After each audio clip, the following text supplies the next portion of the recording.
চলো বারটা দেখাই। 2x + 1। যদি কারোর অসুবিধা হয় বুঝতে আমাকে একটু কমেন্ট করে জানাবে, আমি আর একবার বলে দেওয়ার চেষ্টা করব। এটা দেওয়া আছে, দেখো এই দুটো একই তো, তাহলে আমি এই দুটো ধরে নিতে পারি। মনে করি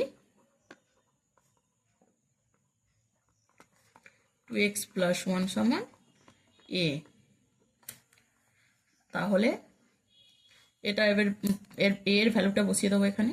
তাহলে প্রদত্ত রাশিটা কী দাঁড়াচ্ছে, এটার জায়গায় a বসাবো।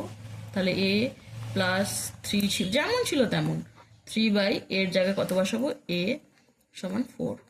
এবার এলসিএম করব, খুব সোজা। a এলসিএম হলো a² + 3 = 4। এর নিচে কিছু নেই, মানে 1 আছে, 1 দিয়ে এটা ক্রস করলে 3 = a দিয়ে 4কে মাল্টিপ্লাই করলে 4a বা a², 4 এটা এদিকে এলে -4a + 3 = 0। এবার মিডল টার্ম করবো। 3কে ভেঙে 4 মানে খুবই সোজা, 3 একে 3 মানে 3 + 1। তাহলে a² - 4 এর জায়গায় লিখবো 3 + 1। মিডল টার্ম করছি। আবার আমি একই কথা বলবো কি, যে এইখানটা কেউ ভুল করো না।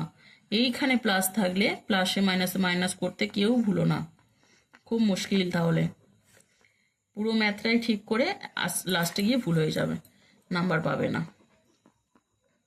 এ কমন নিয়ে নিলাম, তাহলে a -3 -1 কমন নিয়ে নিলাম। মাইনাস কমন নিলে পরে সাইনটা চেঞ্জ হয়ে যায়, আগের ম্যাথেও বলেছি, আবারও বললাম। তাহলে দেখো মিলে গেল। তাহলে a -3 নিয়ে নিলাম, a -1 নিয়ে নিলাম = 0। তাহলে দুটো পার্ট করে দিই, a -3 = 0 একটা পার্ট, a -1 = 0, a = 3, a = 1। এবার এর এই যে 2x + 1 = a ধরেছিলাম সেটা লিখবো। a ধরেছিলাম 2x - 1, এর ভ্যালু কত বেরোলো, 3।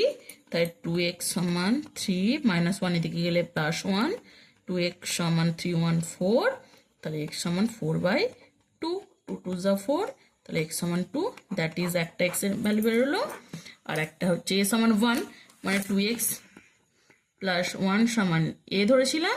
তাই 2x + 1 = এর ভ্যালু এখানে 1। তাই 2x = 1 - 1 মানে 0 হয়ে গেল। তাই 2x = 0, x = 0/2, 0/2 মানে 0ই হলো। তাহলে x = একটা 0 একটা 2। ওকে।